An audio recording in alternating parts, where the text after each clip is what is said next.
नेपाल में पीएम की कुर्सी पर बैठते ही नायक के अनिल कपूर वाले मोड़ में आए बालन शाह पूर्व प्रधानमंत्री को ही पहुंचा दिया जेल। किसी पर बैन, किसी को जेल, सड़क से सरकार तक ऑर्डर पर ऑर्डर। लोग कह रहे ऐसा ही होना चाहिए पीएम। बालन शाह के 4 फैसलों से नेपाल में हड़कंप। नई सरकार में 1/3 से ज्यादा मंत्रियों का भारत से कनेक्शन। सड़क से लेकर सरकार तक प्रधानमंत्री की कुर्सी पर बैठते ही नेपाल में ऐसा तूफान आया जिसके बाद लोग कहने लगे कि पीएम हो तो बालन शाह जैसा।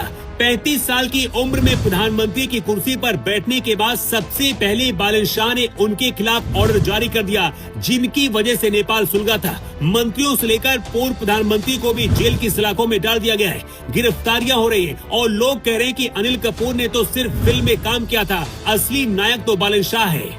बालन शाह ने रामनवमी के दिन ही भगवा अवतार में शपथ ली थी। माथे पर तिलक लगाकर उस दिन बता दिया था कि आगे क्या करने वाले। लेकिन अब नेपाल और बालन शाह की सरकार में 1-2 नहीं बल्कि 1/3 से ज्यादा ऐसे मंत्री बनाए गए हैं जिनका सीधा भारत से कनेक्शन है।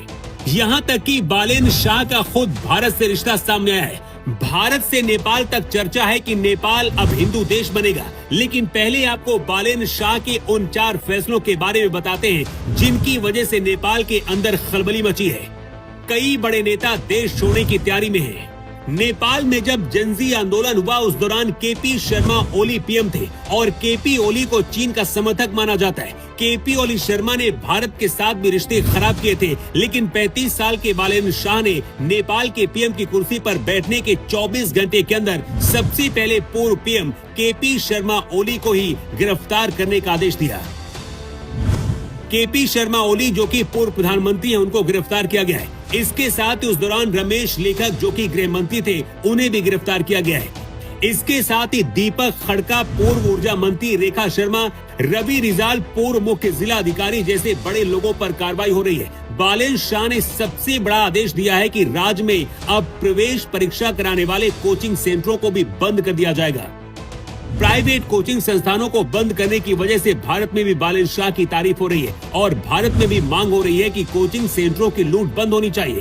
पहले बच्चों की पढ़ाई में लाखों रुपए जाते हैं, इसके बाद कोचिंग संस्थानों में लूट होती है। अगर भारी फीस के बाद भी स्कूलों में पढ़ाई करने के बाद कोचिंग सेंटरों में जाना पड़ रहा तो फिर स्कूलों को बंद कर देना चाहिए।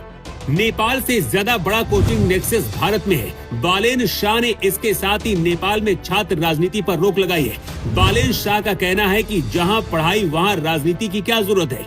ऐसा होना भी चाहिए क्योंकि यूनिवर्सिटीज में पढ़ाई की जगह नेतागिरी ज्यादा होती है। इसके साथ ही ऑक्सफोर्ड, सेंट जोसेफ, पेंटागन जैसे नामों को बदल